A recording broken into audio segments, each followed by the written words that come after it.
come on with a quick perspective for y'all today. And that is to let you know that God don't need perfect to work through you, friend. God don't need you to be perfect. In fact, God needs you to be imperfect, most importantly. Everybody that I've seen God ever work through has been imperfect. You know, the other day I was sitting at the grocery store parking lot thinking about what am I going to cook for dinner. And I was like, you know what? Everything in here has been either tampered with, is either GMO, non-GMO, organic, inorganic, and all the meat has been slaughtered. None of the meat in the grocery store has been put down in a soft way. They've been all slaughtered in a mass slaughtering, fear-induced, all of that. And even the vegetables, all the vegetables, when you see organic and inorganic, you know, the regular priced vegetables are always the biggest. They're huge. And I remember when I was younger, the vegetables were much more smaller. Like a bell pepper and an onion was much smaller than it is now. Now they're on steroids. And if you don't want them on steroids, they're the organic type that you have to pay extra for. And most of the organic is just the original form of the vegetable that God planted in the earth. So now you got to pay more for what God already gave us free and abundantly. It's amazing. But you can pay less for what man created to make bigger. And then it makes you wonder, are these vegetables, are the differences in these two nutritional as well? Like, does the vegetable that is larger now have a compromised nutritional value? And does the organic vegetable, which I'm sure it does, that God created, hold more nutritional value? And that's why the price point is so higher? So like I said, now you have to pay more for what God gave you originally. They've repackaged and resold the garden concept to the people. Nonetheless, you know, it gets me to this. This is the reason why I was having this conversation, is because, you know, over the last year or two, my diet has been fluctuating. I mean, you know, like I've been through some storms over the last 2 years. Some health situations come upon me the last 2 or 3 years. And so you know, the aftermath of these things, it's a wobble time that many of us experience, where we're wobbling to get our leverage back. And during the wobble time, I just couldn't get it together, friend. I was not eating well. I was not, you know, everyone that knows me knows I love to cook. Child, I wasn't cooking. Didn't want to get in the kitchen and heat up a pot. It was just a mess. So I was eating a lot of fast food, a lot of foods that I normally wouldn't incorporate in my diet. Wasn't drinking a lot of nutritional fluids. You know, it was just a lot going on. And now that I've come out of that and I'm back to getting my footing, I'm like, okay, let's figure out which way we're going to go. Because prior to that, I've done the vegan thing, I've done the vegetarian thing, and I've done the pescatarian thing. And I'm like, okay, we already have experiences in all of those. Which way do we want to go now? And so I was thinking about what am I going to cook in the grocery store. And then it led me to think, because I got discouraged. I was like, you know what? Everything in here has been slaughtered. Everything has been tampered with. I mean, I'd be psyching myself out to think, oh, I'm going to go and cook a vegetarian or vegan dinner, and I'm going to get the maximum output of the fruits and vegetables that I'm going to incorporate in my meal. I can't say that I will, because everything in that store has been tampered with. I got to believe what somebody tells me about this food nowadays. Whereas before, all of this technology, I didn't have to believe what nobody told me. I could go to a farmer's market or to a store in any community and buy an onion and know that the onion holds its nutritional value. Because God created it. Nobody tampered with it. But nowadays, you don't have that luxury. So it made me think. And it made me think about how we pit ourselves against one another, and we try to make it seem like we're better than each other because of the certain things that we're adhering to. Not everyone, but some people. And I said, you know what? God don't need nobody to be perfect to work through them. If the Spirit of God wants to move, friend, the Spirit of God makes avenues to move. God cannot be bound up. You cannot control the movement of God. We must remember this. No man, no woman, no other God can control the movement of God.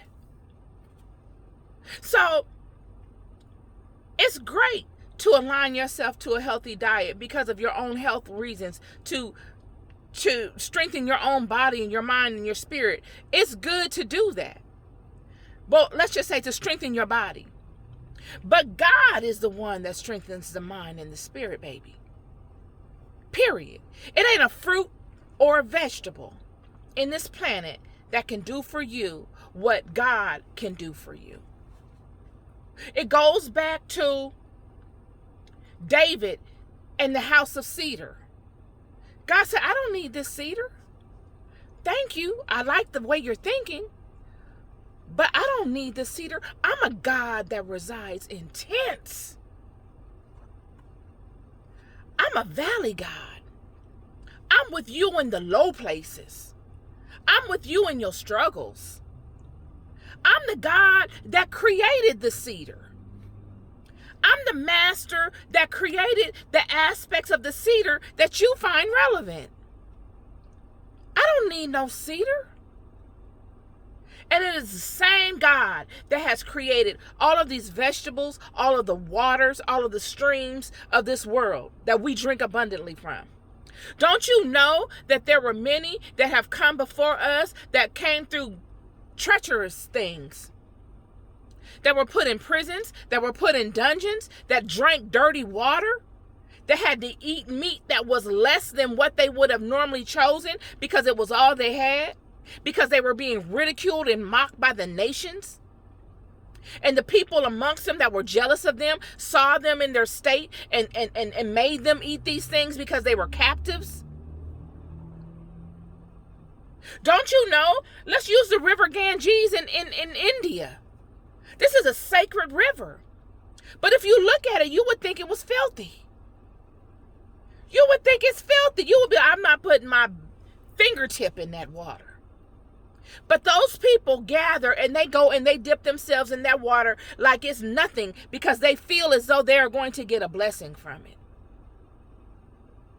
So I'm here to tell any of you, all of you, vegan, vegetarian, pescatarian, meat eaters, all of y'all, God does not care about nothing that you're talking about. I am here to tell you, first person perspective, that when God want to move, friend, God moves with you within all of your mess. God does not need you to arrive to a place of sainthood, a place of perfection, whether in diet or in what you call spirit or religion. God don't need you to arrive nowhere. God is a God that will pluck you up in all of your mess. All God needs from you is to be a willing vessel. God needs for you to know him.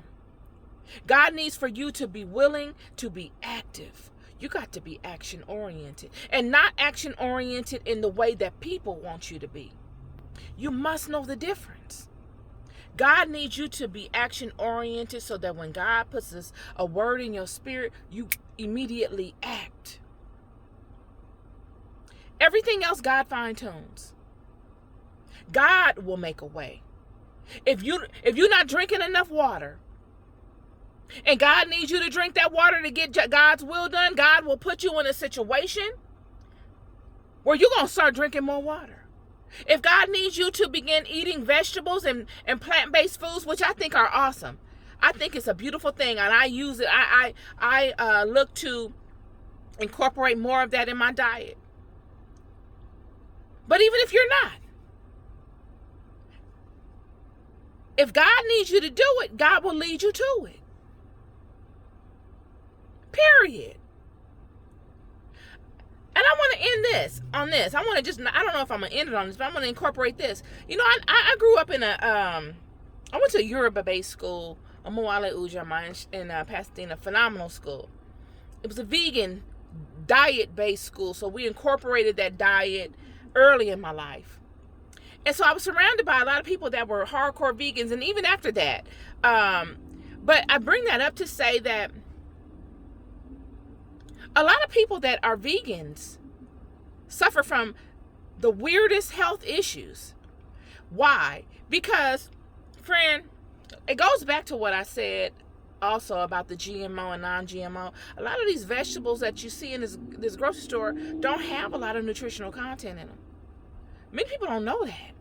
They don't know that. They just take it at face value that it's a vegetable, and I'm gonna go home and I'm gonna prepare it, and it's gonna give me these nutrients that I Googled on Google.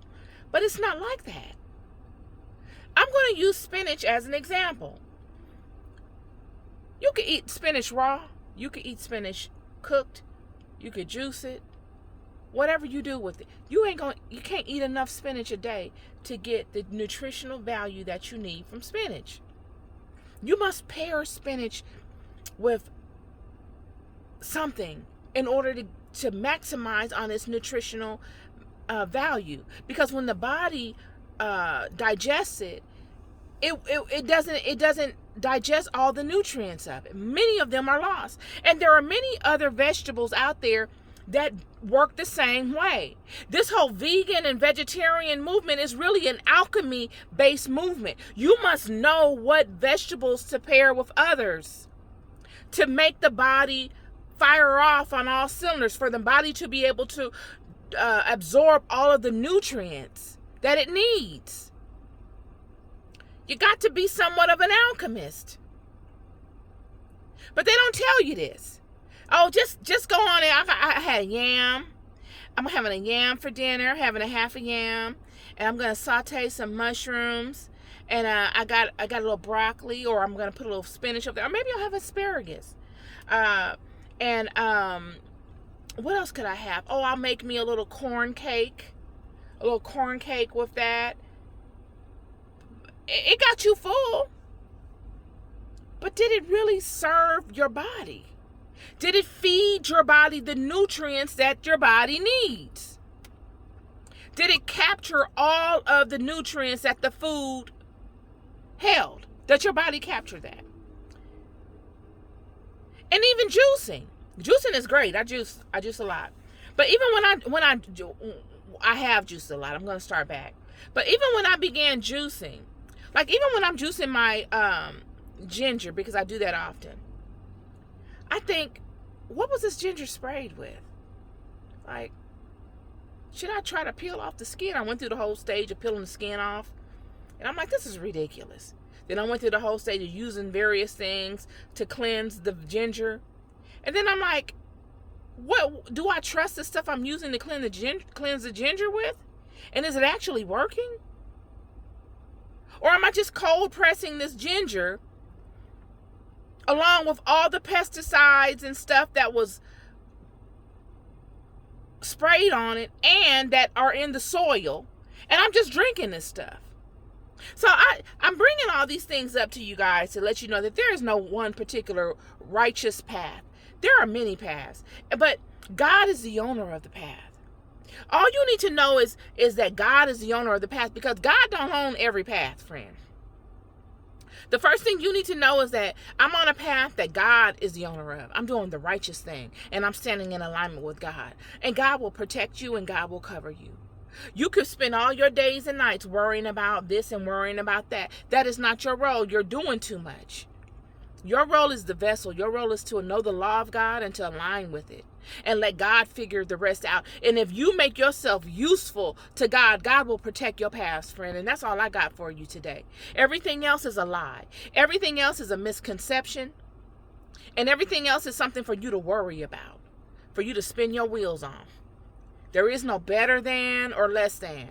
There is just you doing your thing and staying in alignment with God. Because like I said, many of the great ones were thrown in dungeons, they were thrown in prisons, they were thrown in, and they didn't have clean water. Don't you know in ancient times there wasn't a lot of clean water going on? These people, the body filters these things out. I'm not telling you to go out and drink dirty water. No, but I'm telling you that these are things that God has put in place to help you. So even if you're not getting what you should be getting, or even if you're not doing what you should be doing, if God finds you useful, friend, God will perfect you. And God will protect you. And God will make you useful. Right in front of all them people that think they perfect. And got it all together. You love more than you ever know. I just come on to testify and give you some hope and let you know you're not alone. Keep going, keep trying, keep moving. Be blessed.